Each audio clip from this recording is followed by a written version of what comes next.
Welcome to DGMA. In our last episode, we asked why political ideologies so often become rival religions. In this episode, we begin Module 1, Marxism, by examining its first defining mark. Marxism is atheistic. This is not a side feature. It is foundational. Marxism does not merely operate without God. It must remove God in order to function. Karl Marx wrote, "Religion is the opium of the people." Karl Marx, Critique of Hegel's Philosophy of Right, 1844. He also said, "The abolition of religion as the illusory happiness of the people is required for their real happiness." Marx, Critique of Hegel's Philosophy of Right, Introduction, and again, "Man makes religion. Religion does not make man." For Marx, God is not real. He is a human invention. Religion is not truth. It is a drug, numbing the masses and preventing revolution. If history is to save humanity, God must be eliminated. Scripture begins where Marxism refuses to begin. In the beginning, God created the heavens and the earth. Genesis 1:1, the Bible teaches that God is not a product of history. History unfolds under God.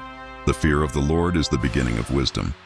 Proverbs 9:10, when God is rejected, Scripture warns of moral collapse. Although they knew God, they did not honor him as God. Their thinking became futile. Romans 1:21-22, without God there is no transcendent truth, no final justice, no authority above the state. When God is removed, power takes his place. This is not theoretical. When Marxist atheism was implemented at the state level, the results were catastrophic. Soviet Union, tens of thousands of churches closed. Clergy executed or sent to gulags. China's Cultural Revolution. Bibles burned, churches destroyed. Believers publicly humiliated or imprisoned. Cambodia under Pol Pot.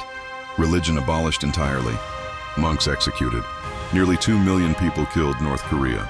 Belief in God treated as treason against the state. When God is abolished, the state becomes sacred. Dissent becomes heresy, and human life becomes expendable.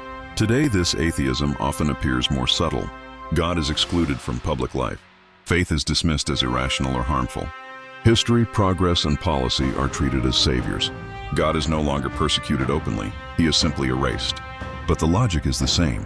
If God does not rule, something else must. Marxism promises freedom by abolishing God. History shows that when God is removed, tyranny follows. Christ alone stands above history, nations, and movements. In the next episode, we will examine the second mark of Marxism, why it is anti-Christian, and why Christ himself stands in the way of revolution.